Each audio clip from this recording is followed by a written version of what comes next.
लेकिन टकोरो पेपे की इस बात से खुश होता है क्योंकि वैसे भी वो डंटरन के साथ ट्रेड करना चाहता था। फिर खाने के बाद आटू टोनोकोपोली से पूछता है कि तुम लोग असल में यहाँ क्यों आए हो। इस पर टोनोकोपोली जवाब देती है कि उसके देश में लगातार हमले हो रहे हैं, तो इस हमले का कारण जानने के लिए ये लोग तहकीकात कर रहे थे। इस पर टकोरो पूछता है कि क्या डंटरन इन बार्बेरियन से नहीं लड़ सकता। ये सवाल सुनकर टोनोकोपोली घबरा जाती है क्योंकि अगर टकोरो को असली सच्चाई पता चली तो वो डंटरन पर हमला करके उसे कब्जा भी कर सकता है। इसलिए वो झूठ बोलती है कि डंटरन अभी भी उन्हें हरा सकती है और वो बस उनके बारे में पता लगाना चाहते हैं। लेकिन तभी पेपे अपनी बड़ी जुबान खोल देता है और कहता है कि उनके हमले से डंटरन पूरी तरह बर्बाद हो जाएगा। और यहाँ टोनोकोपोली का टेंशन बढ़ने लगता है, तो आटू और टकोरो से बताते हैं कि किसी और राष्ट्र का कब्जा करने का हमारा कोई इरादा नहीं है, लेकिन वो बार्बेरियंस के हमले को भी अनदेखा नहीं कर सकते क्योंकि उनका अलग शिकार मानरा हो सकता है। तो टोनोकोपोली हैरान होकर पूछती है कि क्या इसका मतलब है कि आप हमारी मदद करेंगे। तो टकोरो बिना हिचकिचाहट कहता है कि मैं अपने फ्रेंड की मदद करना चाहता हूँ। ये सुनकर टोनोकोपोली बेहद खुश हो जाती है, लेकिन फिर पूछती है कि इसके बदले में आपको क्या चाहिए। तो आटो कह देती है कि हमें डंटरन वैन चाहिए, जिससे टोनोकोपोली का चेहरा उतर जाता है, लेकिन उनके पास कोई दूसरा ऑप्शन नहीं भी था। फिर आटो कहती है कि तुम भी उसका यूज कर सकते हो, लेकिन उसका माना एलिमेंट कन्वर्जन का चुनाव सिर्फ हम करेंगे। ये सुनकर टोनोकोपोली हैरान रह जाती है क्योंकि डंटरन को इसके लिए भी 10 साल और लगते हैं, लेकिन मानरा अभी से ही काफी एडवांस है। आगे वो कहती है कि नियमों के हिसाब से अंतिम फैसला पेपे करेगा क्योंकि आगे जाकर वो साम्राज्य का शासक बनेगा। और फिर पेपे से उसकी राय पूछी जाती है तो पेपे हाँ कर देता है। थोड़ी देर बाद आटू एक मीटिंग बुलाती है ताकि डंटरन के साथ हुए समझौते की टर्म्स एंड कंडीशन तय की जा सके। फिर मानरा तय करता है कि वो डंटरन को खाने का सामान भेजेगा और बदले में वो उन्हें मेटल देंगे, और इस तरह से उनकी डील हो जाती है। मोल्टर इस डील से बहुत खुश होता है और कहता है कि ये सब पेपे के कारण ही हो पाया है। टकोरो अब सोचने लगता है कि क्या पेपे सच में मूर्ख या उसने ये सब जानबूझकर प्लान किया था। वही मारिया और कोरिया थोड़े कंफ्यूज होती हैं। वो पूछती हैं कि डंटरन असल में किस तरह का देश है क्योंकि उन्हें किसी किंगडम से दोस्ती करने के लिए उसके बारे में जानना जरूरी है। तो टकोरो सोचता है कि जब वो गेम खेलता था तो उसे रिलेशन बनाने के लिए बस एक बटन क्लिक करना होता था, लेकिन असल दुनिया में उतना आसान नहीं था। फिर आटो कहती है कि सबसे पहले डंटरन की राजधानी क्रेस्टन मून की जांच करेंगे, लेकिन टकोरो कहता है कि सबसे पहले उन्हें डंटरन को जाइंट से बचाना है। तो मोल्टर उन्हें याद दिलाती है कि किसी दूसरे देश में ऐसे ही अचानक नहीं जाया जा सकता, उसके लिए कुछ रूल्स होते हैं। तो फिर मारिया और कोरिया हाथ उठाकर कहती है कि क्या हम वहाँ खेलने के बहाने जा सकते हैं। तो सबको ये प्लान थोड़ी बचकानी लगती है, लेकिन काफी काम की भी लगती है। फिर सवाल आता है कि वहाँ जाएगा कौन, क्योंकि मोल्टर, जियो और एमिल हाई रैंक होने के कारण नहीं जा सकते थे और टकोरो मारिया और कोरिया को खतरे में नहीं डालना चाहता था। और टकोरो के लिए आटू बहुत जरूरी थी, तो वो नहीं जा सकती थी। तभी मारिया और कोरिया टकोरो के पास जाकर कहती है कि आपने हमें आजादी दी थी अपने फैसले खुद लेने की, और हम वहाँ जाना चाहते हैं चाहे इसमें कोई भी खतरा हो। और इस तरह से टकोरो ना चाहते हुए भी उनकी बात माननी पड़ती है, लेकिन आटो को ये देखकर जलन होती है कि वो कैसे उनकी सारी बात मान रहा है। फिर वापस लौटने के बाद आटो काफी गुस्से में होती है और टकोरो समझ नहीं पाता कि उसे कैसे मनाए। वो मारिया से मदद मांगता है तो वो कहती है कि बस उसे अपने दिल की बात कह दो। तो टकोरो हिम्मत जुटाता है और आटो से कहता है कि मुझे माफ करना, तुम्हारी जगह कोई ले नहीं सकता और मैं बस तुम्हारे साथ ही रहना चाहता हूँ। और ये सुनकर आटो खुश हो जाती है और उसके दिमाग में तो टकोरो के साथ हैप्पी मैरिड लाइफ के सपने घूमने लगते हैं। थोड़ी देर बाद टकोरो मारिया, कोरिया और आटो को नए बने क्लिनिक में ले जाता है और जुड़वा बहनों से कहता है कि मैंने मिशन पर तुम्हारे साथ कुछ ब्लैक डॉक्टर्स को बॉडीगार्ड की तरह भेजने वाला हूँ। फिर वो सबको उनसे मिलवाता है। वो लोग हीलिंग मैजिक के साथ साथ फाइट भी कर सकते थे और वो डॉक्टर भी मिशन के लिए बहुत एक्साइटेड हो रहे थे। फिर टकोरो उन्हें अचीरो, जियो और सुबोरो नाम देता है, तो तीनों नए नाम पाकर बहुत खुश हो जाते हैं, जो देखकर टकोरो और आटो कंफ्यूज हो जाते हैं कि क्या इन्हें बॉडीगार्ड्स बनाना सही होगा। और कोरिया को तो बिल्कुल भी पसंद नहीं आते, लेकिन मारिया को वो अच्छे लगते हैं। वही डांटेक में मेरेंटिक जो एक एल्फ है, वो अपने काम से पूरी तरह फ्रस्ट्रेटेड हो चुकी थी, यहाँ तक कि वो अपना जॉब भी छोड़ना नहीं चाहती थी, पर काम करना होगा। तभी उसके दरवाजे पर कोई नॉक करता है, तो वो चिल्लाकर उसे भाग जाने के लिए कहती है, लेकिन फिर उसे अपनी गलती का एहसास हो जाता है और वो समझता है कि क्या बात है। तो उसकी असिस्टेंट बताती है कि कुछ लोग उससे मिलने आए हैं। तो एंटिक तुरंत बोलती है कि उन्हें वापस भेज दो, मेरे पास फालतू का टाइम नहीं है। लेकिन उसकी बात असिस्टेंट बताती है कि वो लोग मानरा से आए हैं, और ये सुनते ही वो तुरंत समझ जाती है कि बहुत जरूरी मामला है। फिर मीटिंग रूम में पहुंचकर एंटिक अपना परिचय देती है कि मैं डेंटन की मेयर एंटिक हूँ। लेकिन जैसे ही उसकी नजर उन डॉक्टर पर पड़ती है तो उसे वो कुछ सस्पिशियस लगते और वो सोचती है कि टोनोकोपोली ने इन्हें अपना दोस्त बना लिया है। उसका दिल तेजी से धड़कने लगता है और वो सोचती है कि अगर मैंने इन्हें नाराज किया तो मानरा और डेंटन के रिश्ते हमेशा के लिए खराब हो जाएंगे। फिर वो पूछती है कि क्या आप दोनों यहाँ किसी काम से आई हैं। तो कोरिया थोड़ा कंफ्यूज हो जाती है क्या कहना है। उसी समय जीरो आगे बढ़कर बोलता है कि हम यहाँ पर पेपे के इन्वेंशन पर गेम खेलने के लिए और नई चीजें सीखने के लिए आए हैं। ये सुनते ही एंटी चैन की सांस लेती है। फिर भी वो जानती थी कि उसे बहुत सावधान रहना होगा ताकि किसी तरह का इंटरनेशनल एक्सीडेंट ना हो। फिर वो उन्हें शहर घुमाने का ऑफर देती है और अगले ही पल सब लोग शहर घूमने निकल जाते हैं, जहाँ पूरा दिन एंटिक मारिया और कोरिया को शहर के अलग अलग स्पॉट्स दिखाती है और तीनों बहुत मजे करते हैं। वही मानरा में टकोड़ो पेपर वर्क में बिजी था, फिर भी वो लगातार नजर रखा रहता है कि मारिया और कोरिया का मिशन कैसे चल रहा है। फिर शाम को एंटिक और बाकी लोग एक दूसरे को बाय बोलकर अपने प्लेस पर लौट जाते हैं, तो मारिया और कोरिया अपने कमरे में दिन भर के इवेंट्स का रिव्यू करना शुरू करती हैं। कैरिया मारिया से पूछती है कि उसे अब तक ये शहर कैसा लगा, तो वो बताते हैं कि यहाँ के लोग बहुत बेचैन लग रहे थे, जैसे कोई बड़ी मुसीबत उनके सर पर मंडरा रही हो। उनके पास खाना भी नहीं है। मारिया की ये बात सुनकर मेडिकस हैरान रह जाते हैं, क्योंकि उन्होंने तो उसे किसी से बात करते हुए देखा ही नहीं था। फिर भी वो इतनी सारी जानकारी कैसे ले आई। असल में मारिया लोगों के हाव भाव देखकर ही समझ जाती थी कि वो अंदर से क्या महसूस कर रहे हैं। तभी जीरो उसे एक छोटा सा बैग थमाता है, जो कि मारिया ने उसे लाने के लिए कहा था। उसमें एक पौधा था, तो मारिया उन्हें बताती है कि ये पर्पल ग्रास का एक टुकड़ा है और ये इतना खतरनाक है कि लगभग सारे किंगडम में इसे पूरी तरह बैन किया गया है। ये एक ड्रग्स की तरह काम करता है और वो उसे तुरंत फेंक देती है। तो असली मुद्दा ये था कि वो चीज बैन होने के बाद भी यहाँ कैसे मिल रही है, मतलब कोई ना कोई चुपके से इसका सप्लाई कर रहा है। फिर सुबोरो गहरी सांस लेते हुए कहता है कि अगर शहर में ऐसी चीज है तो हमें और ज्यादा सावधान रहना पड़ेगा, क्योंकि यहाँ और क्या क्या हो सकता है ये कोई नहीं जानता। फिर अगले दिन वो लोग ड्रांटेन वैन देखने जाते हैं, जहाँ चारों तरफ बेहद खूबसूरत चमकते हुए क्रिस्टल्स नजर आ रहे थे। तब एक आदमी उनकी तरफ आता है, उसका नाम वेस्टा होता है। वो हल्की सी मुस्कान के साथ कहता है कि इस जगह पर पर्पल ग्रास बहुत ही अच्छी तरह से उगता है। तो कोरिया पूछती है कि उसका असली मकसद क्या है। इस पर वेस्टा बताता है कि उसने सुना है कि वो दोनों मानरा राष्ट्र की एमिसरीज हैं और जल्दी ये जमीन मानरा की होने वाली है, इसलिए वो उनसे एक डील करना चाहता था। वो कहता है कि मैं चाहता हूँ कि आप दोनों मेरे साथ मिलकर पर्पल ग्रास उगाने का काम करें। इस पर कोरिया फिर पूछती है इससे मानरा को क्या फायदा होगा। तो वो बताता है कि पर्पल ग्रास की मार्केट में बहुत ऊंची कीमत मिलती है और अगर वो उसके साथ काम करेंगे तो उन्हें भी मुनाफे का एक बड़ा हिस्सा मिलेगा, और इसके अलावा की कुछ है। तो कोरिया तुरंत पूछती है कि उसका क्या मतलब है। तो वो वेस्टा धीरे से कहता है कि ये बातें यहाँ नहीं हो सकती और उन्हें दूसरी जगह बोलता है और उन्हें एक नक्शा दे देता है। कोरिया हल्का सा हिचकिचाती है, लेकिन आखिरकार वो नक्शा ले लेती है। वेस्टा जाते जाते एक बेहद अजीब बात कहता है कि मुझे बुरे लोगों के साथ काम करना ज्यादा पसंद नहीं है, और अभी का मेयर बहुत ही अजीब है क्योंकि वो ग्रास बेचने से मना करती, लेकिन नया हेयर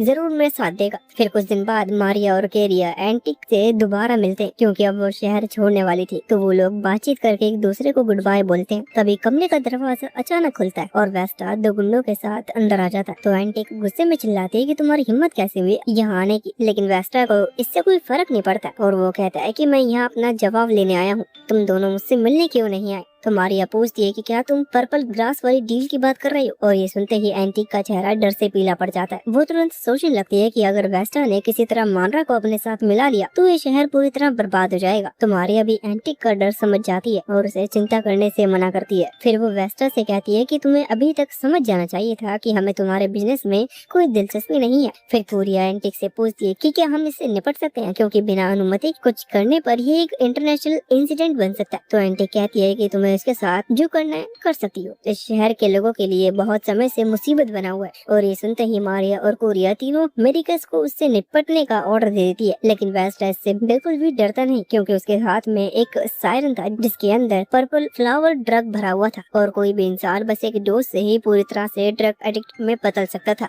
फिर मारिया गुस्से में उसकी तरफ देखकर कहती है कि अगर तुमने हमें छूने की भी कोशिश की तो तुम सीधा मानरा किंगडम को अपना दुश्मन बना लोगे। लेकिन वेस्टा कहता है कि वो मारिया और कोरिया को अपना स्लेव बनाकर टकोडो ब्लैकमेल करेगा। फिर वो अपने गुंडों को उन्हें पकड़ने का ऑर्डर दे देता है, लेकिन अगले ही पल उनकी तलवार वेस्टा के सामने दीवार में आकर लगती है और डर से उसकी हालत खराब हो जाती है। वहीं टकोरो आटू से बात करते हुए कहता है कि सच में वो मेडिकस ट्विंस में मिशन में बहुत मदद कर रहे हैं। तभी एमिल पूछती है कि तुम मारिया और कोरिया के साथ वॉरियर्स के टीम के बजाय मेडिकस को क्यों भेजा। इस पर आटू से बताते हैं कि असल में वो तीनों ह्यूमन और डेम ह्यूमंस को बहुत पसंद करते हैं। फिर जहाँ एक तरफ वो हीलिंग मैजिक एक्सपर्टीज है, वहीं दूसरी तरफ जब वो अपना असली रूप दिखाते हैं तो सामने वाले के लिए बुरा सपना बन जाते हैं। सीन फिर से डांट्रेन में शिफ्ट होता है, जहाँ मेडिकस ने वेस्ट के दोनों गुंडों को टुकड़ों में काट दिया था। वो उनके स्किन्स को अपने हाथों में पकड़कर बहुत ही डरावनी स्माइल दे रहे थे। ये सब देखकर एंटिक डर के मारे जमीन पर बैठ जाती है। तो मारिया एंटिक के पास जाती है और उसे थोड़ा कंफर्ट करने की कोशिश करती है। वहीं वेस्टा घुटनों पर गिरकर दया की भीख मांगने लगता है, लेकिन कोरिया कहते कि तुम्हारे ड्रग्स बेचने के धंधे में दखल नहीं देती क्योंकि वो मेरी समस्या नहीं है, लेकिन तुमने मुझे और मेरी बहन को धमकी दी और हमारी महान किंग टकुडो का अपमान किया, तो अब तुम्हें मरना ही होगा। इसके साथ ही वो मेडिकल्स को उसे खत्म करने का ऑर्डर देती है और कुछ ही मिनटों बाद तीनों मेडिकल्स वेस्टा की स्किन पहनकर मजे से घूम रहे थे और ये सब देखकर एंटिक तो सदमे में होती है। तभी कोरिया उससे कहती है कि माफ करना, तुम्हारे ऑफिस को इस तरह गंदा कर दिया, क्या हमें क्लीनिंग बिल का खर्चा देना होगा? इस पर एंटिक घबराहट में से हिलाकर कहती है कि नहीं, इसकी कोई जरूरत नहीं है। इसके बाद ग्रुप जैसे ही मानरा वापस लौटता है तो उन्हें तुरंत मीटिंग के लिए बुला लिया जाता है। वहाँ आटो गुस्से में टकुडो से पूछती है कि तुमने उन्हें इतना खतरनाक काम करने से रोका क्यों नहीं, तुम तो ये सब लाइव देख रहे थे। तो टकुडो जवाब देता है कि मैं उन्हें बीच में दखल देना नहीं चाहता था। तो आटो जोर से मेज पर हाथ मारते हुए चिल्लाती है कि मैंने इन्हें वायलेंस करने से मना किया था, लेकिन इन लोगों ने तो हद ही कर दी। मारने का तो ठीक है, लेकिन उसका स्किन उतारना, और वो भी एक एंटिक के सामने। उसकी आवाज से पूरा कमरा खामोश हो जाता है और आटो उन्हें आदेश देती है कि तुम सभी लंबे ऐसे लिखोगे कि अगली बार से ये हरकत नहीं होगी। फिर कुछ घंटे बाद सब लोग मीटिंग रूम में इकट्ठा होते हैं जहाँ डेंड्रन की सिचुएशन पर चर्चा शुरू होती है, जिसकी हालत बहुत ही खराब थी। वहाँ भुखमरी और क्रिमिनल एक्टिविटीज बढ़ती जा रही हैं, साथ ही उन पर लगातार हमले हो रहे हैं। वहाँ जॉइंट्स ने पूरी तरह से तबाही मचा रखी है और हर गुजरते दिन के साथ उनके हमले की संख्या बढ़ती रही। इसी वजह से शहर डिफेंस धीरे धीरे कमजोर पड़ते जा रहा। फिर मोल्टर कहता है कि वहाँ के लोग लगातार लड़ाई से थक गए हैं, इसलिए उनकी परफॉर्मेंस अब कम हो रही है और अगर कुछ नहीं किया तो जल्दी डॉन्ट्रेन पूरी तरह तबाह हो जाएगा। तो गिया तुरंत सुझाव देता है कि हमें बड़ी संख्या में फोर्स भेजनी चाहिए ताकि शहर की डिफेंस को मजबूत किया जा सके। इस पर एमिल कहती है कि ऐसे करने से हमारी फार्मिंग और कंस्ट्रक्शन सेक्टर में सीधा असर पड़ेगा और वहाँ स्टाफ की भारी कमी हो जाएगी। तभी आटो बोलती है कि मैं खुद इस मिशन में जाऊंगी, तो हमें इतने ज्यादा सोल्जर्स भेजने की जरूरत नहीं होगी। ये सुनकर पूरे कमरे में सन्नाटा छा जाता है क्योंकि अब आटो के कारण ये मिशन अब एक हाई स्टेक्स बैटल में बदल चुका है। लेकिन फिर जब वो आटो के स्किल के बारे में सोचते हैं तो ये फैसला उन्हें सही लगता है और मोल्टर आटो की एब्सेंस में उसका काम करने के लिए तैयार हो जाता है। लेकिन एमिल थोड़ी टेंशन में होती है क्योंकि मानरा की सुरक्षा आटो और टकुडो के हाथों में नहीं थी, इसलिए अगर उन पर हमला होता है तो वो खुद को बचा नहीं पाएंगे। लेकिन टकुडो ने पहले ही इसका हल सोच रखा था। वो सबको बताता है कि वो बहुत ही जल्द एक हीरो समन करने वाला है जिसका नाम आइसला होगा और इस तरह से वो पूरा प्लान बना लेते हैं। लेकिन टकुडो थोड़ा हैरान था कि ये सब इतने अच्छे से हो गया क्योंकि जब वो हॉस्पिटल में गेम खेलता था तो उसे हर चीज अकेले ही प्लान करनी पड़ती थी, लेकिन कई लोग उसकी मदद कर रहे थे। फिर मीटिंग खत्म होने के बाद टकुडो हीरो को समन करने के लिए बाहर जाता है और वहाँ सारी रिसोर्सेज का भी तैयार थी। इसी बीच मारिया और कोरिया से पूछते हैं कि आइसला किसकी इंसान होगी, लेकिन टकुडो को खुद नहीं पता था क्योंकि ये पहली बार इस दुनिया में हीरो को समन कर रहा था। फिर टकुडो समनिंग प्रोसेस शुरू करता है और हवा में एक चमकता हुआ ककून बन जाता है और थोड़ी देर में जैसे ही आइसला बाहर आती है तो टकुडो के सामने अपना सर झुका लेती है और अपना परिचय देती है कि वो सभी कीटो की रानी है और वो पहचान लेती है कि ये वही टकुडो है जो सालों तक उस गेम को खेलता था। तभी आटो बीच में आ जाती है और आइसला से पूछती है कि क्या वो सच में टकुडो की सेवा करने वाली है। तो आइसला उसे देखकर मुस्कुरा देती है, उसके सिर पर हल्के से हाथ फेराती है जिससे आटो शर्मा जाती है और गुस्से में कहती है कि बस इस सवाल का जवाब दो। तो आइसला कहती है कि वो टकुडो को जरूर सर्व करे। कुछ देर बाद टकुडो, आटो और आइसला पैलेस में होते हैं जहाँ टकुडो आइसला को सारी हालात समझाते थे कि उसे मानरा की रक्षा करनी है, जबकि आटो मिशन के लिए बाहर जाएगी। और यह आटो इमोशनल हो जाती है क्योंकि वो पहली बार इतना टाइम के लिए टकुडो से दूर रहने वाली थी, इसलिए वो दोनों एक दूसरे को बहुत मिस करने वाले थे। फिर अगली सुबह आटो कुछ सोल्जर्स के साथ डंट्रेन के लिए रवाना हो जाती है और मानरा की रक्षा की जिम्मेदारी अब पूरी तरह से आइसला पर थी। फिर दोपहर हो जाती है लेकिन टकुडो अब भी अपने थ्रोन पर गहरी नींद से सो रहा था। तभी मारिया और कोरिया आती हैं और आइसला को बताते हैं कि टकुडो हमेशा दोपहर तक सोता है। और ये सुनकर आइसला टकुडो को उठाते हुए कहती है कि एक किंग को ऐसा नहीं करना चाहिए क्योंकि वो सभी के लिए गलत एग्जाम्पल सेट कर रहा है, जिससे टकुडो थोड़ी शर्मिंदा महसूस करता है और प्रॉमिस करता है कि वो अपनी पूरी कोशिश करेगा जल्दी उठने की। फिर आइसला को टकुडो से रिक्वेस्ट करती है कि वो एक दिन के लिए मारिया और काइया को उसके साथ भेजे ताकि वो लोग उसे इस जगह के बारे में अच्छे से बता सके। तो टकुडो इस बात के लिए हाँ कर देता है। फिर आइसला उसे याद दिलाती है कि कुछ ही देर में उसकी एक मीटिंग है। तभी एमिल वहाँ आती है तो सभी लोग बाहर चले जाते हैं और एमिल टकुडो को उस हफ्ते की लेबर रिपोर्ट दिखाती है। फिर टकुडो कागज तो ले लेता है लेकिन अंदर ही अंदर बहुत नर्वस हो जाता है क्योंकि पहली बार वो एमिल से अकेले बात कर रहा था। तभी एमिल उसे इतना शांत देख कर पूछती है कि यह रिपोर्ट में कोई गड़बड़ है। तो टकुडो तुरंत मना कर देता है कि ये पूरी तरह ठीक है, अगले हफ्ते से रिसोर्स इकट्ठा करने की मात्रा थोड़ी कम कर दो। तो एमिल कहती है कि ठीक है, मैं ये बदलाव कर दूंगी। और टकुडो बस इतनी बातचीत में ही थक जाता है जबकि उसे अभी दिन भर में कई मीटिंग्स अटेंड करनी थी। वहीं आसला और जुड़वा बहनें मांड्रा का टूर कर रही होती है। सबसे पहले वो उस गवर्नमेंट ऑफिस दिखाती है जहाँ सारा पेपर वर्क संभाला जाता है, लेकिन तभी वो लोग एमिली को थोड़ा परेशान देखती हैं। तो आइसला उससे पूछती है कि क्या हुआ है। इस पर एमिली बताती है कि जियो ट्रेनिंग इक्विपमेंट का बहुत ज्यादा इस्तेमाल कर रहा है, इससे मेरा पूरा मंथली बजट गड़बड़ा गया है। तो आइसला एमिली को शांत करवाती हुए कहती है कि सब ठीक हो जाएगा और वो खुद जियो से इस बारे में बात करेगी। और इसी बात से एमिली परेशान थी। तो आइसला उसके पास जाती है और कहती है कि तुम्हें उन्हें इक्विपमेंट बर्बाद करने की जरूरत नहीं है। तो जियो कहता है कि मैं बस ट्रेनिंग के टाइम थोड़ा ज्यादा एक्साइटेड हो गया था। इस पर आइसला अगली बार से उसे सावधान रहने के लिए कहती है। तभी अचानक एक घंटी बजती है। तो आइसला पूछती है कि ये साउंड किस चीज का है। इस पर मारिया और कोरिया बताते हैं कि इसका मतलब कि डिनर का टाइम हो गया है। फिर सब लोग एक पास इकट्ठा हो जाते हैं जहाँ सबके लिए एक साथ खाना परोसा जाता है। डार्क्स एल्स आइसला को खास शाही दावत परोसते हैं, लेकिन वो उसके लिए मना कर देती है और कहती है कि मैं आप लोगों की तरह ही नॉर्मल खाना खाना चाहती हूँ। फिर रात में आइसला अकेले शहर में घूम रही होती है। तभी उसे कहीं से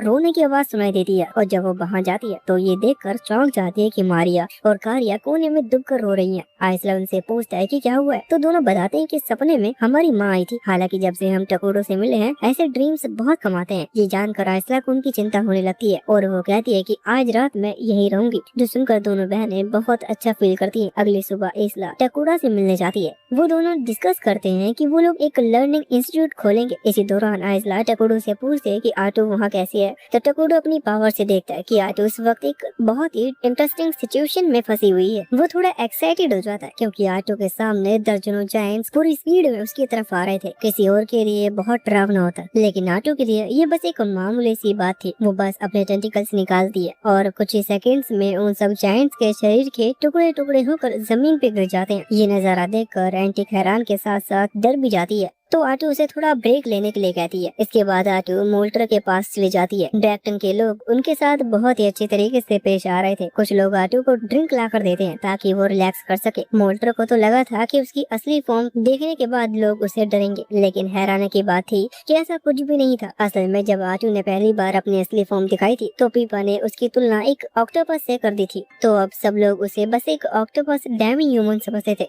थोड़ी देर बाद मोल्टर पूछता है कि जायंट्स की स्किल को हार्वेस्ट करने वाला तुम्हारा प्लान कैसे चल रहा है। तो आटो मुस्कुरा कर कहती है कि सब कुछ उम्मीद से भी ज्यादा अच्छा चल रहा है। जायंट के पास जितनी स्किल थी वो उसकी सोच से कहीं ज्यादा पावरफुल थी, लेकिन उसे अब तक ये समझ भी नहीं आया कि इतने स्ट्रॉन्ग स्किल उन जायंट्स को कैसे मिले। तभी अचानक आटो को कुछ अजीब सा महसूस होता है। वो मुड़कर देखती है तो दूर से एक और जायंट सीधा शहर की तरफ बढ़ता हुआ नजर आता है। वो लोग इस बात से परेशान होते हैं कि जायंट्स की मौजूदगी को तब तक सेंस नहीं किया जा सकता था जब तक कि वो शहर के बिल्कुल पास ना जाए। कुछ देर बाद एंटिक भागते हुए आटो के पास आती है और उसे जायंट के बारे में बताती है, लेकिन आटो उसे आराम करने के लिए कहती है और बिजली की तरह बैटलफील्ड की तरफ दौड़ जाती है। तो एंटिक को उसकी फिक्र होने लगती है, लेकिन मोल्टर उसे भरोसा दिलाता है कि इतना कमजोर जायंट आटो को कभी हरा नहीं सकता। मगर सिर्फ खड़े रहकर देखना मोल्टर को बोरिंग लग रहा था, तो वो भी मदद करने का सोचता है। वो अपना स्टाफ उठा सीखी हुई मैजिक का इस्तेमाल करके lord of ruin spell cast करता है। इस स्पेल से जायंट के चारों तरफ डार्क मिस्ट फैल जाता है, जिससे वो कमजोर हो जाते हैं। तो आटो तुरंत इसका फायदा उठाते हुए अपनी तलवार निकालती है और उसे जायंट को एक ही बार में बीच से 2 टुकड़े में काट देती है। लेकिन तभी उसे कुछ अजीब होता है। जायंट का शरीर अचानक गायब हो जाता है और उसी जगह ढेर सारे गोल्ड कॉइन्स जमीन पर बिखर जाते हैं। आटो तुरंत ये बात टकोडो को बताती है, तो टकोडो चौंक कर कहता है कि उसे बिल्कुल भी आइडिया नहीं है कि ऐसा क्यों हुआ, क्योंकि उसकी गेम के दौरान ऐसा कभी नहीं हुआ था। फिर आटो मोल्टर से भी पूछती है कि क्या उसे इसके बारे में कुछ पता है, लेकिन उसके लिए ये भी पहली बार था जब उसने किसी मॉन्स्टर के मरने के बाद कॉइन्स देखे थे। तभी टकोडो को एक आइडिया आता है। वो आटो से कहता है कि वो उसकी विजन शेयर करे ताकि वो खुद उन कॉइन्स को देख सके। फिर आटो वैसा ही करती है और जैसे ही टकोडो उन कॉइन्स को देखता है तो उसे याद आता है कि ये डिजाइन उसने एक आरपीजी गेम ब्रेव क्वेस्ट में देखा था। उस गेम में भी बिल्कुल ऐसे ही कॉइन्स हुआ करते थे। फिर सीन बदलता है और उत्तरी हिस्से में सेंट और उसके नाइट्स एक ऐसे शहर से गुजर रहे थे जिसे हाल ही में हरिकेनों ने पूरी तरह तबाह कर दिया था। वो लोग उस जगह की जांच कर रहे होते हैं। तभी अचानक से सारे नाइट्स मारे जाते हैं। इस खून खराबे के पीछे कोई और नहीं बल्कि अराकीनो ही था। ये 17 बार सेंट का पाला अराकीनो से पड़ रहा था। वो बहुत ही हैरान थे कि ये औरत आखिरकार मरती क्यों नहीं। तो अराकीनो कहती है कि मैं 17 बार मर चुकी हूँ, लेकिन हर बार मैं वापस आ जाती हूँ। अराकीनो को ये भी बहुत अनफेयर लगता है कि सेंट इतनी ताकतवर है, उसकी खुद की पावर भी कम नहीं है, लेकिन सेंट को हराना तो दूर, वो उसके करीब भी नहीं पहुँच पाती है और उसकी हर मौत बहुत ही दर्दनाक होती है। तभी सेंट गुस्से में कहते हैं कि तुम मेरे साथ बस टाइम पास कर रही हो। तो अराकीनो को समझ में आ जाता है कि उसकी चाल पकड़ी जा चुकी है और वो पास में पड़े सारे डेड बॉडीज को जिंदा कर देती है और सभी सेंट पर हमला कर देते हैं। तो सेंट अपने स्टाफ को उठाती है और अपने फायर मैजिक का यूज करती है, जिससे चारों तरफ मौजूद बॉडीज जलकर राख हो जाते हैं। इसके बाद वो तेजी से जाकर सीधा अराकीनो के छाती में स्टाफ घोंप देती है। ये 18वीं बार सेंट ने अराकीनो को मारा था, लेकिन वो जानती थी कि अराकीनो दोबारा वापस जरूर आएगी, इसलिए वो उसे पूरी तरह से खत्म करने के लिए कोई रास्ता ढूंढने का सोचती है। वहीं जेट ट्रेन ने अचानक शहर के पास जायंट्स की एक विशाल आर्मी प्रकट होती है, जिससे गेट पर तैनात सारे गार्ड्स पूरी तरह घबरा जाते हैं। उन्होंने आज तक इतने सारे जायंट्स को एक साथ कभी देखा नहीं था। अब तक टकोडो को भी समझ में आ जाता है कि ये लोग ब्रेव क्वेस्ट की दुनिया से आए हैं। उस गेम में खिलाड़ी हीरो की तरह खेलता है और उसका लक्ष्य होता है कि डीमन लॉर्ड को हराना। उस गेम में एक अनाउंसमेंट रैंडमली जनरेट होते थे, इसलिए कोई वार्निंग सिग्नल नहीं मिलता और अभी भी बिल्कुल वैसा ही हो रहा था। आइजल ने भी कभी नहीं सोचा था कि उनके दुश्मन दूसरे गेम से भी आ सकते हैं। एटर्नल नेशंस और ब्रेव क्वेस्ट दोनों ही गेम के सिस्टम एक दूसरे से बिल्कुल अलग थे, मगर टकोडो को दोनों गेम का एक्सपीरियंस था, इसलिए वो जानता था कि इस खतरे को कैसे हैंडल करना है। ड्रैगन पर इस हमले के पीछे दो लोग थे, फ्लेमन और आइस रॉक। दोनों अपनी प्लानिंग पर चर्चा कर रहे थे। उनका लक्ष्य था कि वो इस जगह को जीतकर डीमन लॉर्ड के अधीन कर दें, और जब उन्हें इस दुनिया में समन किया था तो ये मौजूद सारे गोब्लिन्स और जायंट्स तुरंत ही उनकी डीमन आर्मी में शामिल हो गए थे। लेकिन आइस रॉक सोच में पड़ जाता है। वो कहता है कि हमने तो अपनी पूरी जिंदगी ब्रेव क्वेस्ट की दुनिया को जीतने में लगा दी थी, तो क्या अब हमें उसे छोड़कर इस नई दुनिया पर कब्जा करना होगा? तो फ्लेमिंग कहता है कि इस समय हमारे लिए सिर्फ डीमन लॉर्ड का आदेश मायने रखती है। इसके बाद वो ड्रैगन शहर को पूरी तरह निपटाने का फैसला करते हैं। फिर आइस रॉक अपने सारे मॉन्स्टर को आदेश देता है कि पूरे शहर को ट्रैक कर दो, तो सारे मॉन्स्टर आगे बढ़ने लगते हैं। रॉक फ्लेमिंग से पूछता है कि क्या तुम हमारे साथ लड़ाई में शामिल नहीं होंगे? तो फ्लेमिंग कहता है कि नहीं, इस बैटल को तुम ही लीड करो। फिर आइस रॉक भी बैटल फील्ड में उतर जाता है। उधर फ्लेमिंग अपनी सेकेंडरी गोल पर काम शुरू करने की सोचता है, लेकिन तभी बैटल फील्ड पर अचानक घना काला धुआं छा जाता है और सारे मॉन्स्टर घुटनों से तड़पने लगते हैं। बैटल फील्ड पर अचानक फैले काले धुएं से हर जगह हाहाकार मच जाता है। आइस रॉक और उसका असिस्टेंट मेज ओस्लो पहले तो डर जाते हैं, क्योंकि उन्होंने ऐसा जादू पहले कभी देखा नहीं था। लेकिन धीरे धीरे ओस्लो को समझ में आती है कि सारे न्यूट्रल मॉन्स्टर दम घुटने से तड़प रहे थे, जबकि एविल डेमंस जैसे आइस रॉक और वो खुद और भी मजबूत हो रहे थे। और तभी कुछ काले टेंटिकल्स ओस्लो के पीछे से निकलते हैं और सीधा उसके पेट में आर पार हो जाते हैं। वो तुरंत ही जमीन पर गिर जाता है। उसका काम खत्म करके आटू अपना पूरा ध्यान आइस रॉक की तरफ लगाती है। आटू तुरंत समझ जाते है कि डीमन लॉर्ड के चारों जनरल में से एक होना चाहिए। इस पर आइस रॉक चौंक जाता है और कहता है कि तुम मुझे इतनी जल्दी कैसे पहचान सकती हो? इस पर आटू जवाब देती है कि मैं एटर्नल नेशन की एक हीरो हूँ और मैं अभी यहाँ के सभी लोगों को मार डालूंगी। वहीं डेट्रन शहर में एंटिक सभी सैनिकों को इकट्ठा करती है और तीर चलाने का आदेश देती है, लेकिन इन पर तीरों का कोई असर नहीं होता। ये देखकर एंटिक तुरंत सभी लोगों को शहर से बाहर निकालने का आदेश देती है कि हम सब शहर को छोड़ रहे हैं। तभी मोल्टर वहाँ पहुँचता है और हंसते हुए कहता है कि तुम इतनी आसानी से हार मारने की सोच रही हो। इस पर एंटिक चढ़कर जवाब देती है कि बस यही एक तरीका है जिससे हम लोगों की जान बचा सकते हैं। फिर मोल्टर कहता है कि चिंता मत करो, आटो पहले से ही बैटल फील्ड पर मौजूद है और वो जल्दी उन्हें हरा देगी। एंटी को यकीन नहीं हो रहा था कि इतनी खतरनाक स्थिति में भी मोल्टर इतना शांत कैसे रह सकता है। वो बैटल फील्ड की ओर देखती है और उसकी आंखें फटी की फटी रह जाती हैं। वहाँ आटो दुश्मन सेना को अकेले ही तबाह कर रही थी। एंटिक अब सोचने लगती है कि आखिर मांड्रा की ताकत कितनी ज्यादा है। वही बैटल फील्ड पर आटो तेजी से इधर उधर दौड़ रही थी कि आइस रॉक एक बार भी उस पर सीधा हमला नहीं कर पा रहा था। वो मॉन्स्टर को एक एक करके खत्म करती जा रही थी, जो देखकर आइस रॉक पूरी तरह हैरान था। असल में आटो टकोडो की बनाई हुई प्लान को फॉलो कर रही थी। ब्रेव क्वेस्ट की लड़ाई छोटे स्तर तक ही सीमित रहती थी, लेकिन एटर्नल नेशन एक सिविलाइजेशन सिमुलेटर था, इसलिए आटो जैसे कैरेक्टर्स का अटैक रेंज ब्रेव क्वेस्ट वालों से ही कहीं ज्यादा था। आइस रॉक गुस्से में चिल्लाता है कि तुम हमारी प्लानिंग में दखल क्यों दे रहे हो? तुम लोग भी इवल हो, तुम्हें हमारे डीमन लॉर्ड की सेवा करनी चाहिए। उसकी बात सुनकर आटो कहती है कि एक समय था जब टकोडो और मैंने दुनिया पर कब्जा करने के बारे में सोचा था, लेकिन हमने वो आइडिया तुरंत ही रद्द कर दिया, क्योंकि वो बहुत ही ज्यादा मेहनत का काम है और हमें रात दिन पेपर वर्क करना पड़ता है। ये सुनकर आइस रॉक पूरी तरह कंफ्यूज हो जाता है। तो आटो कहती है कि तुम तो उन आरपीजी कैरेक्टर्स में से हो जिन्हें बनाने वालों ने कभी कोई पेपर बैक स्टोरी देने की जहमत ही नहीं उठाई। यहाँ आइस रॉक आटो की बातों को बिल्कुल समझ नहीं पा रहा था। वो कहता है कि आरपीजी ये आखिर क्या बकवास है? तो आटो उसका मजाक उड़ाते हुए कहता है कि तुम्हें याद नहीं है कि कितनी बार तुम गेम के हीरो के साथ मरे हो? तुम्हारा अस्तित्व भी सिर्फ हारने के लिए बना है।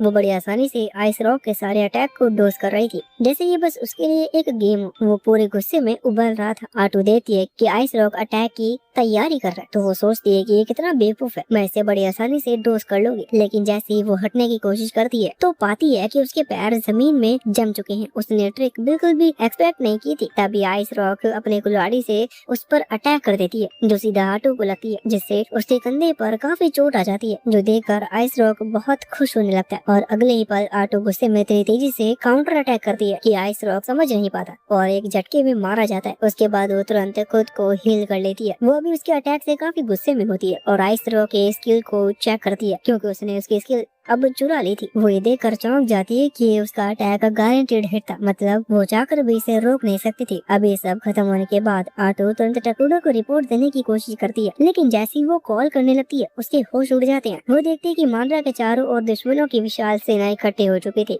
वही हमें ब्रेव क्वेस्ट का डीमन लॉर्ड दिखाया जाता है। वो अपनी नए कासिल को कंस्ट्रक्ट कर रहा होता है। दूसरी तरफ मांड्रा में एक डार्क एल्फ गार्ड भागते हुए टकुडो के ऑफिस आ जाता है। वो घबराकर बताता है कि दुश्मन की आर्मी हमारी तरफ बढ़ रही है, लेकिन टकुडो शांत बैठा रहता है, क्योंकि उसे पहले से ही सब पता था। वो जरा सा भी परेशान नहीं होता। ये गार्ड को बताती है कि टकुडो के पास एक खास एबिलिटी है, जिससे वो अपने किंगडम में हो रही हर चीज को जान सकता है। इसलिए जैसे ही दुश्मन की आर्मी जंगल के पास पहुंची तो टकुडो तुरंत जियो को मेन फोर्स के साथ उन्हें रोकने का आदेश दे दिया। ये सुनकर मारिया और कोरिया थोड़ी चिंतित हो जाती हैं और टकुडो से पूछती हैं कि क्या मांड्रा किसी खतरे में है, लेकिन टकुडो उन्हें चिंता करने से मना करता है। इसी बीच आइजला पूछती है कि क्या ये डीमन लॉर्ड कहीं तुम्हारी तरह कोई और प्लेयर तो नहीं। इस पर टकुडो जवाब देता है कि मुझे परवाह नहीं है, मैं हमेशा शांति चाहता था, लेकिन जब आटू ने उनके 4 जनरल्स में से एक को मार डाला तो उन्होंने सीधा मेरे किंगडम पर हमला करने का फैसला किया। इसलिए अब मैं किसी पर रहम नहीं करूंगा। टकुडो के आर्मी में इस समय जियो और उसकी dark elf warriors healing ability वाले मेडिकिस और आइजला के द्वारा बनाए गए लार्व थे,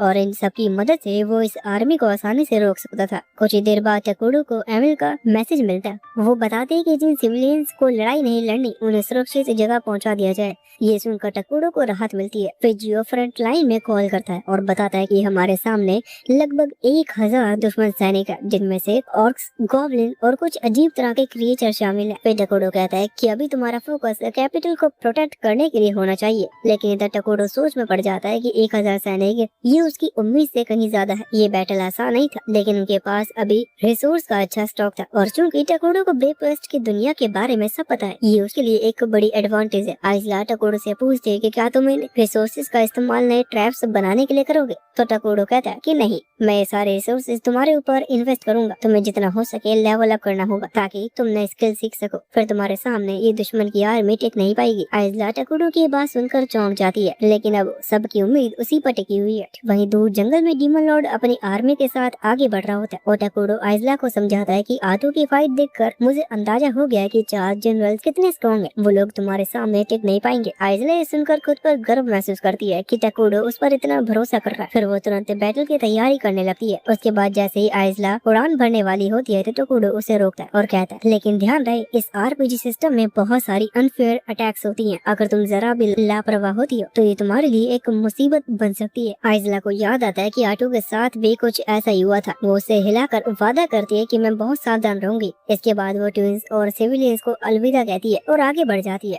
दूसरी तरफ घने और भयानक जंगल में फायर डीमन सोल्जर का एक छोटा ग्रुप मुनारा की तरफ बढ़ रहा होता है। तो एक नाइट पूछता है कि हम आइस रॉक की ग्रुप से अलग होकर इस डरावनी जगह में क्यों घुस रहे हैं। तो पास चल रहा मेज धीरे से कहता है कि ये फेलमैन का ऑर्डर है। मुझे लगता है कि फेलमैन ये मिशन डीमन लॉर्ड से छुप कर रहा है और वो जल्दी डीमन लॉर्ड को हराने वाला है। जो सुनकर नाइट चौंक जाता है। मेज आगे कुछ बताने वाला होता है, तभी अचानक से उन्हें कोई आवाज आती है और जब वो उधर देखते हैं तो पेड़ों के बीच से एक ऑर्क निकलता है जिसे काउंटिंग के लिए भेजा गया था, लेकिन उन्हें कुछ गड़बड़ लगता है और वो उसे पास आने से मना करता है, क्योंकि वो सिर्फ ऑर्क सिर से पांव तक धड़कते हुए भयानक उभारों से ढका हुआ है और वो ऑर्क मदद के लिए चिल्लाता है। लेकिन नाइट कुछ कर पाते उससे पहले ही ऑर्क का शरीर फटने लगता है और सैकड़ों छोटे छोटे लार्वा निकलकर फायर डीमन सोल्जर्स की तरफ उड़ने लगते हैं। तो वो उन्हें मारने की कोशिश करते हैं, लेकिन लार्वा की संख्या इतनी ज्यादा थी कि संभाल पाना असंभव हो गया था।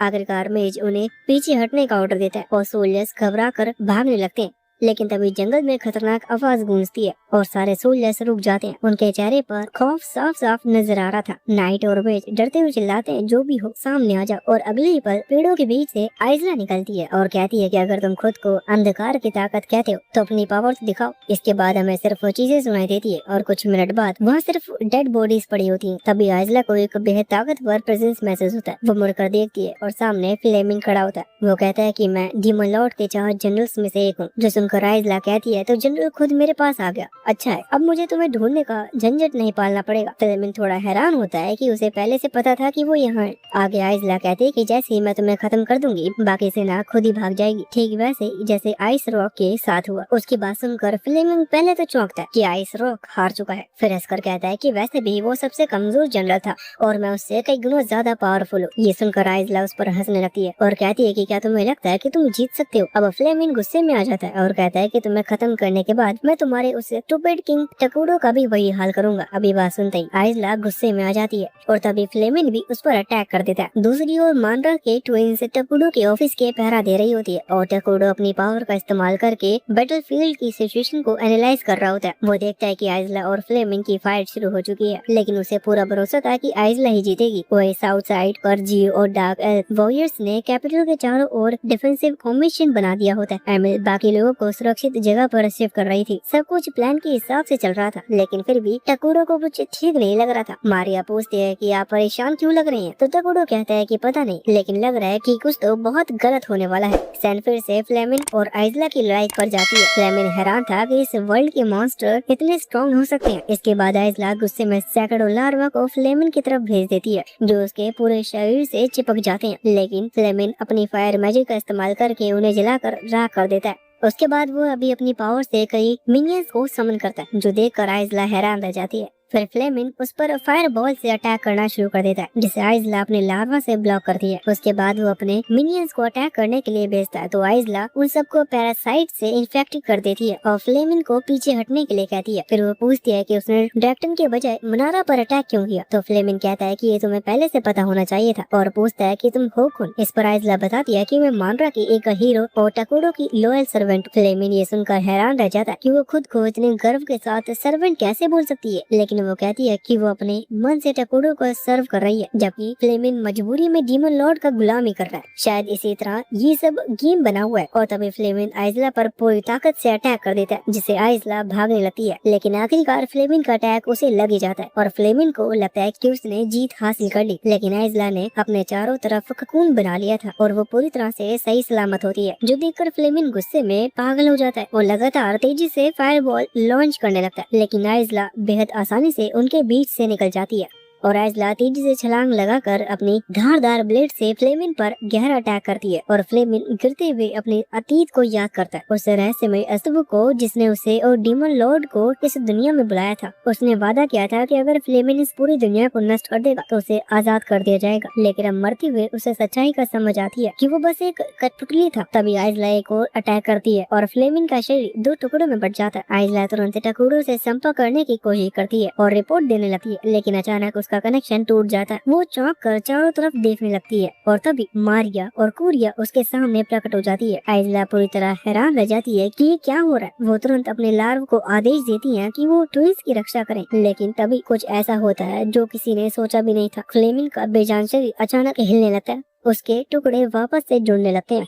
टकुडो सब कुछ अपनी आंखों से देख रहा था, लेकिन अचानक उसे दिखना बंद हो जाता है और एक एरर मैसेज मिलता है। इसी बीच आइजला भी किसी से कांटेक्ट नहीं कर पा रही थी, तो रिस्क ना लेते हुए वो मारिया और कोरिया को लेकर भागने जाती है। लेकिन कुछ देर बाद वो देखती है कि सब लोग उसी जगह पर वापस आ गए हैं। तभी फ्लेमिंग जोर से हंसने लगता है, जो देखकर आइजला हैरान रह जाती है। वो उसे दोबारा मारने की कोशिश करती है, लेकिन इस बार उसके अटैक का कोई असर नहीं होता। फ्लेमिंग कहता है कि तुम चाहो भी तो मुझे रोक नहीं सकती, मैं पहले से ही हारा हूँ। वो फिर से अटैक करती है, लेकिन कोई चीज उसे ऐसा करने से रोक रही थी। और तभी टकुडो को एक मैसेज दिखता है, जिससे उसे कुछ समझ आने लगता है। उसे याद आता है कि फ्लेमिंग को मारने के बाद वो थोड़ी देर के लिए वापस आता है और पूरी पार्टी पर एक खतरनाक अटैक करता है। फिर सीन शिफ्ट होता है और ट्विंस काफी डर रही थी, तो आइजला दोनों को शांत करने की कोशिश करती है, जो देखकर फ्लेमिंग फिर हंसने लगता है और कहता है कि तुम किसी को भी बचा नहीं पाओगे। जो सुनकर आइजला गुस्से में बार बार फ्लेमिंग पर अटैक करती है, लेकिन इससे उसे कोई फर्क नहीं पड़ता। तभी अचानक आइजला का पूरा शरीर फ्रीज हो जाता है जैसे कोई उसे कंट्रोल कर रहा हो। तो फ्लेमन कहता है कि मैं अभी यहाँ मजबूर हूँ, तुम सोच भी नहीं सकते कि मेरे साथ ही कितना बार हो चुका है। इसी बीच मारिया और कोरिया धीरे धीरे फ्लेमन की तरफ चलने लगती है। उनका शरीर अब उनके कंट्रोल में नहीं था। आइसला चाह कर भी उन्हें रोक नहीं पा रही थी और फ्लेमन उन पर हंसने लगता है। मारिया और कोरिया दोनों बहुत डर जाती हैं। तो आइसला खुद को आजाद करने के लिए अपनी पूरी ताकत लगा देती है।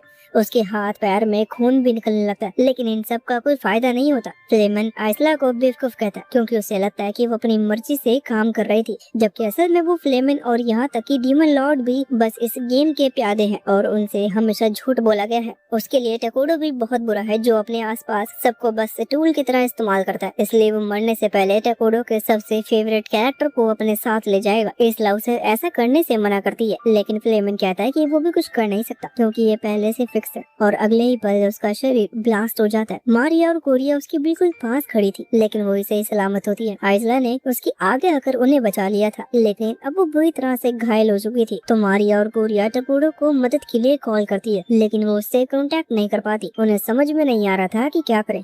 तभी आइसला उन्हें रोकती है और कहती है कि अब मेरे पास ज्यादा वक्त नहीं बचा। तो वो दोनों आइसला की इस हालत के लिए खुद को दोष देने लगती हैं। तो आइसला मारिया और कोरिया को भरोसा दिलाती हैं कि उनकी कोई गलती नहीं है, लेकिन ट्विंस ये मानने को तैयार नहीं थी। वो आइसला से कहती हैं कि उन्हें भी उसके साथ मरने दे। तो आइसला उन्हें ध्यान देने को कहती है क्योंकि उसके पास उन्हें देने के लिए कुछ भी नहीं था। और ये जानते हुए कि मारिया और कोरिया पहले ही अपनी माँ के शरीर को खाने के बाद ट्रोमेटाइज हो चुकी हैं, वो अपने हाथ से अपना दिल बाहर निकालती हैं और ट्विंस से कहती है कि इसे खा ले और इसके खातिर जिंदा रहें। मारिया और कोरिया फूट फूट कर रोने लगती हैं और ऐसा करने से मना कर देती हैं, लेकिन आइसला समझाती है कि उसका दिल खाने से उसकी सारी स्किल उन्हें फिर मिल जाएगी। उधर डेट्रेन में आटो डीमन आर्मी से निपट रही थी, लेकिन वो थोड़ा इरिटेटेड हो जाती है क्योंकि मोल्टर अब तक उसका पीछा कर रहा था। वो उससे कहती है कि तुम शहर जाकर मेरा इंतजार कर सकते हो, लेकिन मोल्टर कहता है कि टकोडो ने मुझे साथ रहने का ऑर्डर दिया था। तभी और भी मॉन्स्टर प्रकट हो जाते हैं और आटो गुस्से में आ जाती है। वो उन्हें भी तुरंत मार देती है, लेकिन अगले ही पल उसे एक नोटिफिकेशन मिलता है जो देखकर वो गुस्से में चिल्ला उठती है। तो मोल्टर सबको नीचे झुकने को कहता है। कुछ देर बाद आटो थोड़ा शांत होती है तो मोल्टर पूछता है कि क्या हुआ है। इस पर आटो बताती है कि आइसला मर चुकी है। उधर टकोडो आइसला की मौत को लेकर अब भी शॉक में होता है। वो आइसला से दोबारा कांटेक्ट करने की कोशिश करता है, लेकिन इस बार उसे मैसेज मिलता है कि आइसला अब एग्जिस्ट नहीं करती। ये पढ़कर वो घुटनों के बल गिर पड़ता है। उसे समझ में आ जाता है कि गेम की तरह ही यहाँ भी आइसला ने अपने पावर दूसरे में ट्रांसफर कर दी है। वहीं मारिया और कोरिया आइसला का दिल खा लेती हैं और अब उन्हें आइसला की पावर्स और उसका हीरो टाइटल मिल जाता है, लेकिन वो ये सब पाकर बिल्कुल भी खुश नहीं थी। इधर अब कम्युनिकेशन लाइंस भी ठीक से काम करने लगती हैं और टकोडो तुरंत आटो को सारी चीजें समझाता है। आटो को ठीक से तो कुछ समझ भी नहीं आता, लेकिन इस इमरजेंसी के समय आटो तुरंत मनारा लौटना चाहती थी, लेकिन टकोडो से रोकता है। वो बताता है कि ट्विंस अब भी जिंदा है और आइसला की वजह से अब वो दोनों हीरोज बन चुकी हैं। इस वक्त वो दोनों बदला लेने के लिए सीधा दुश्मनों की ओर बढ़ रही हैं और टकोडो के ऑर्डर्स भी नहीं मान रही। इसलिए वो चाहता है कि आटो उन्हें जाकर वापस लाए, लेकिन आटो को उसे अकेला छोड़कर जाना भी ठीक नहीं लगता। लेकिन फिर उसे जाना ही पड़ता है क्योंकि वो टकोडो की बात नहीं टाल सकती थी। उधर डीमन डिफेंसिव लाइन पर कोरिया अकेली विंड डीमन जनरल के पास पहुंचती है। तो जनरल पहले तो उसे देखकर मजाक उड़ाती है कि तेरी लापरवाही से एक बच्ची यहाँ घुस आई है, लेकिन जैसे ही वो उसे मारने का आदेश देने लगती है, कोरिया अपनी आंखें खोलती है और अपनी नई शक्ति एक्टिवेट करती है। वहीं मारिया उनके सामने पागलों की तरह नाचने लगती है और बड़बड़ा रही होती है कि पूरी दुनिया उससे नफरत करती है। जनरल ये देखकर समझ नहीं पाते कि सामने हो क्या रहा है। उधर कोरिया के सामने खड़े सारे मॉन्स्टर अचानक दर्द से चीखने लगते हैं, जो जनरल बिना देर किए उसे खत्म करने के लिए कर्स्ड विंड अटैक कर देती है, लेकिन कोरिया पर उसका बिल्कुल भी असर नहीं होता और उल्टा जैसे ही कोरिया अपनी नजर जनरल से मिलती है, उसकी त्वचा हड्डियों से अलग होने लगती है और कुछ ही मिनटों में विंड डीमन जनरल का चेहरा पूरी तरह पिघल जाता है और उसकी मौत हो जाती है। उधर मारिया अर्थ डीमन जनरल के सामने होती है और इससे पहले कि वो अपने मैजिक आयरन सूट से अटैक कर पाता, मारिया उसे अपने पावर से बंद कर देती है, जिससे वो वहीं गिर जाता है। इसके बाद मारिया अपना मुंह बंद करती है, फिर वो धीरे धीरे अर्थ जनरल के सामने आ जाती है और उसे भी खत्म कर देती है। और यहाँ सभी को खत्म करने के बाद वो दोनों साथ में वहाँ से जाने लगती हैं। तभी उनके सामने एक मैसेज दिखाई देता है जिसमें उन्हें इस दुनिया में 3rd डिग्री थ्रेट घोषित किया जाता है। साथ ही उन्हें विचेस ऑफ रिग्रेट का निकनेम भी मिलता है। इसी बीच इस दुनिया का एक और प्लेयर सामने आता है। उसे हैरानी होती है कि इतनी नाजुक दिखने वाली दो बच्चियां उसकी जितनी ही पावरफुल हैं। वो ठान लेता है कि अब वो पूरी दुनिया को खत्म कर देगा, तभी उसे आजादी मिलेगी। लड़ाई शुरू करने से पहले वो आदमी ट्विन से पूछता है कि क्या वो गॉड पर यकीन करती है। इस पर वो कहती है कि ऐसा कुछ भी नहीं है। इस जवाब पर डीमन लॉर्ड तुरंत अपने चारों ओर एक शक्तिशाली बैरियर बना लेता है। लेकिन हैरान कर देने वाली बात ये होती है कि ट्विन उसे पल भर में तोड़ देती है। वो ये देखकर दंग रह जाता है, क्योंकि उस बैरियर को सिर्फ चूजन हीरो ही तोड़ सकता था, और उसके गॉड से हुए समझौते के अनुसार इस दुनिया में ऐसा कोई हीरो होना ही नहीं चाहिए था। वही ट्विन चुपचाप आगे बढ़ रही थी तो गुस्से में डीमन लॉर्ड बीस्ट का रूप ले लेता है और सैकड़ों तलवार से उन पर अटैक कर देता है। लेकिन मारिया जरा भी नहीं घबराती। वो बिना मेहनत किए हर तलवार को हवा में रोक देती है और कोरिया अपनी मैजिक से उसे जमीन के अंदर धंसा देती है। फिर दोनों जमीन पर पड़ी तलवार उठाती है और मिलकर उस पर अटैक कर देती है। डीमन लॉर्ड पलट वार करने की कोशिश करता है, लेकिन कोरिया सिर्फ एक ही बार में उसका बायां हाथ काट देती है, जिससे उसका आधा शरीर चूर चूर हो जाता है। लेकिन इतनी बुरी हालत में भी वो हार मानने से इनकार कर देती है, क्योंकि उसे किसी भी हालत में अपनी जिंदगी चाहिए। ट्विंस उसकी इस हालत पर हंसने लगती है और उसका मजाक उड़ाती है। कोरिया कहती है कि कोई तुम्हें बचाने नहीं आएगा, लेकिन तभी अचानक डीमन लॉर्ड के जख्म भर जाते हैं और वो पूरी तरह से ठीक हो जाता है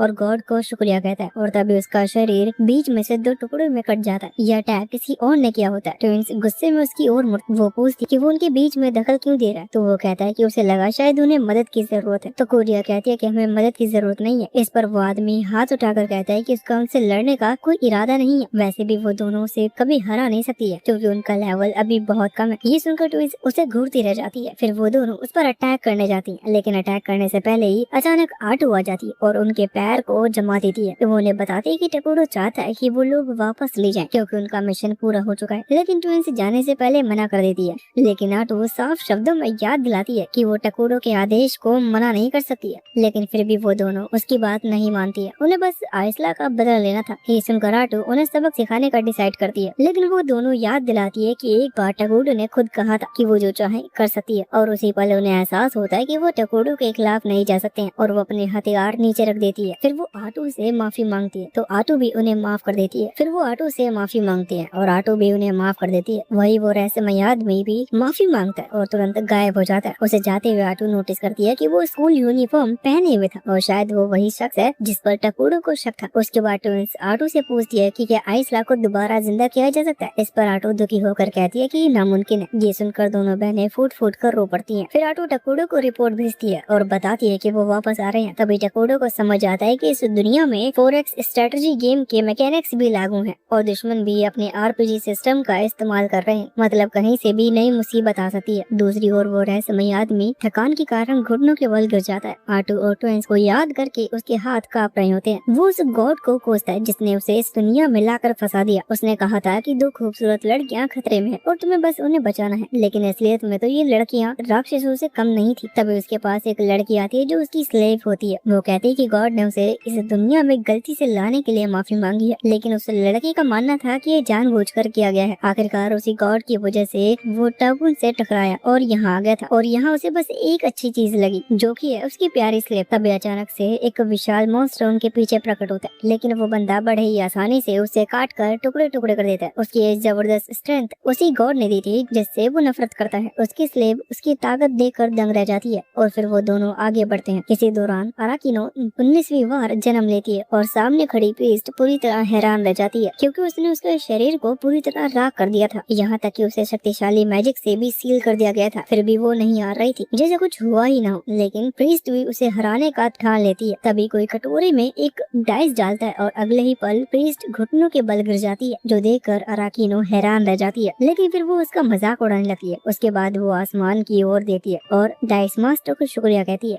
वहीं दूसरी ओर टकोरो बहुत परेशान था। उसे समझ में आता है कि अब अगर वो जरा सी भी गलती करेगा तो अगली बार उनके पूरे किंगडम का सफाया हो जाएगा। गुस्से में वो जमीन पर पंच मार, जिससे जमीन फट जाती है और वो नीचे गिर जाता है। तब उसे एहसास होता है कि वो कितना पावरफुल है। फिर उसे टेस्ट करने के लिए वो पास के पेड़ों को ही पंच में गिरा देता है। उसे खुद पर गुस्सा आने लगता है, क्योंकि अगर वो पहले ही अपनी शक्ति को समझ लेता तो शायद आइसला आज जिंदा होती। उस शाम आटू और बाकी सबके मिशन से लौटते ही एक मीटिंग बुलाई जाती है। सबको लगता है कि ट्विंस को कठोर सजा सजा मिलेगी। मगर टकुडो कहता है कि ट्विंस को किसी भी तरह की सजा नहीं दी जाएगी। तो आटो उसका विरोध करती है, तो टकुडो सबके सामने सिर झुकाकर माफी मांगता है। आटो और डार्क एल्फ ये देखकर पूरी तरह हैरान रह जाते हैं। इसके बाद टकुडो घोषणा करता है कि इसला को वापस लाया जाएगा। आटो तुरंत कहती है कि यह असंभव है, लेकिन टकुडो मानने को तैयार नहीं था। वो कहता है कि अगर ये दुनिया सच में एटर्नल नेशन सिस्टम पर चलती है तो वो ऐसा कर सकते हैं। आटो उसे समझाती है कि ऐसा करने का मतलब होगा पूरी दुनिया को फिर से लिखना, और अगर उसने रास्ता चुना तो पूरी दुनिया उसके खिलाफ हो जाएगी। मगर टकुडो कहता है कि उसे किसी का भी परवाह नहीं है, जो भी उनके रास्ते में आएगा वो खुद उसे मार देगा। रात को टकुडो आगे की प्लानिंग कर रहा होता है। वहीं डार्क एल्फ आइसला का एक छोटा सा अंतिम संस्कार करते हैं। सभी लोग बहुत दुखी थे। तभी ट्विंस कहती है कि दुखी मत हो, क्योंकि टकुडो ने खुद वादा किया है कि आइसला को वापस लाया जाएगा। लेकिन फिर भी सभी बहुत डरे हुए थे। उन्हें टकुडो पर शक हो रहा था कि वो ऐसा कर भी पाएंगे या नहीं। वहीं टकुडो झाड़ियों में छुपकर सब देख रहा होता। तभी ट्विंस दोबारा कहती है कि इन टकुडो पर यकीन करो, हमें उन पर शक नहीं करना चाहिए। उनकी बातें सुनकर सभी काफी मोटिवेट हो जाते हैं और टकुडो को उन पर गर्व होता है। अगले दिन आटो टकुडो के पास जाती है और पूरी तरह से हैरान रह जाती है। टकुडो बहुत दुखी था और ट्विंस उसे संभाल रही थी। टकुडो कहता है कि कल उसने सबको डरा दिया था। तो ट्विंस कहती हैं कि सब ठीक है और उसे इतना परेशान होने की जरूरत नहीं है। जो सुनकर टकुडो अपनी आंखें पोंछकर गहरी सांस लेता है और घोषणा करता है कि जो लोग उस पर भरोसा करते हैं वो उन्हें कभी निराश नहीं करेगा। जो सुनकर आटो और बाकी सब इमोशनल हो जाते हैं और अंत तक उसका साथ देने का वादा करते हैं।